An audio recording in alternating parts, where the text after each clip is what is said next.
स्वागत है दोस्तों आपका आज के इस वीडियो में। आज हम वैदिक संस्कृति के भाग 2 के बारे में चर्चा करेंगे। सत्यमेव जयते मुंडकोपनिषद से लिया गया है। सत्यमेव जयते दोस्तों भारत सरकार द्वारा भारतीय शासन के प्रतीक शब्द के रूप में इसका प्रयोग किया जाता है। किसका प्रयोग किया जाता है? सत्यमेव जयते का। दोस्तों बात करते हैं उपवेद के बारे में, तो सबसे पहले धनुर्वेद के बारे में चर्चा करते हैं। धनुर्वेद में दोस्तों युद्ध कला के बारे में चर्चा की गई है और गंधर्व वेद में संगीत के बारे में चर्चा की जाती है। शिल्प वेद जो स्थापत्य कला के बारे में इसकी जानकारी है।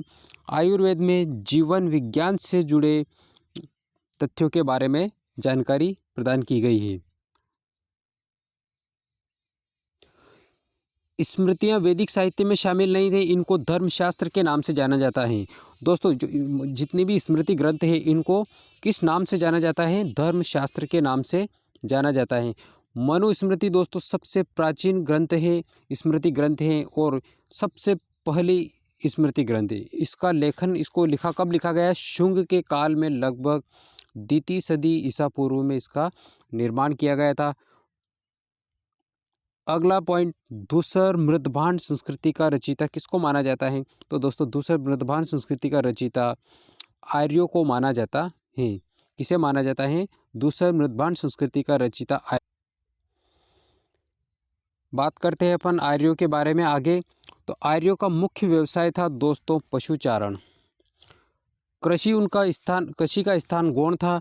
उनके पुरुष प्रधान समाज में सबसे अधिक महत्व किसका था? तो दोस्तों उनके पुरुष प्रधान समाज में सर्वाधिक महत्व घोड़े का था।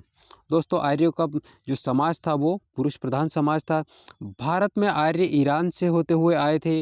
ऋग्वेद की कई बातें ईरानी ग्रंथ जो है अवेस्ता ग्रंथ है, इसमें ऋग्वेद की कई बातें मिलती हैं। शुरुआत में आर्यों का निवास स्थान दोस्तों भारत के पंजाब और हरियाणा में था। इसके अलावा पूर्वी अफगानिस्तान और पाकिस्तान में भी आर्यों का निवास था। अब बात करेंगे दोस्तों वैदिक काल में राजाओं को उपाधि किस प्रकार की दी जाती है, क्या क्या उपाधियों के नाम से जाना जाता था राजाओं को, इसके बारे में चर्चा करते हैं। तो दोस्तों वैदिक काल में राजाओं की उपाधि विराट जिसे कहा जाता था, विराट उत्तर दिशा के राजा को विराट कहा जाता था और दक्षिण दिशा के राजा को भोज कहा जाता था। पूर्व दिशा के राजा को सम्राट कहा जाता था। पश्चिम दिशा के राजा को स्वराट कहा जाता था और मध्य देश के राजा को राजन कहा जाता था। चारों दिशाओं के जो राजा होते थे और उनके क्षेत्र को जीत लेते थे उसे एक राट कहा जाता था। क्या कहा जाता? उनको एक राट कहा जाता है। दोस्तों बात करते हैं हम राजाओं के बारे में आगे। तो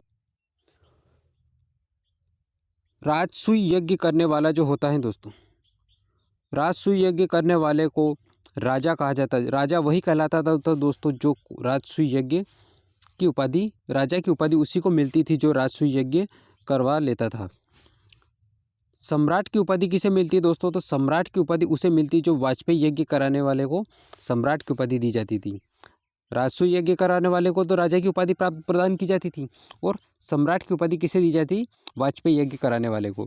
दोस्तों स्टार्टिंग के जो 5 उपाधियां हैं, विराट, भोज, सम्राट, स्वराज, राजन, इन पांचों का उल्लेख ऐतरेय ब्राह्मण ग्रंथ में मिलता है। कौन से ब्राह्मण ग्रंथ में मिलता है? ऐतरेय ब्राह्मण ग्रंथ में इन पांचों का उल्लेख मिलता है। दोस्तों बात करते हैं आर्यों के मूल निवास स्थान के बारे में। तो मूल निवास स्थान के बारे में बात करते हैं तो दोस्तों मैक्स मुलर के अनुसार आर्यों का मूल निवास स्थान कौन सा है? मध्य एशिया। मैक्स मुलर के अनुसार आर्यों का मूल निवास स्थान मध्य एशिया है। बीजी तिलक के अनुसार आर्यों का मूल निवास स्थान उत्तरी ध्रुव है। अविनाश चंद्र दास के अनुसार सप्त सेंधव प्रदेश आर्यों का मूल निवास स्थान है। गंगानाथ झा के अनुसार ब्रह्मऋषि प्रदेश आर्यों का मूल निवास स्थान है। दयानंद सरस्वती के अनुसार तिब्बत है और नेहरिंग चाइल्ड के अनुसार दक्षिण रूस आर्यों का मूल निवास स्थान है।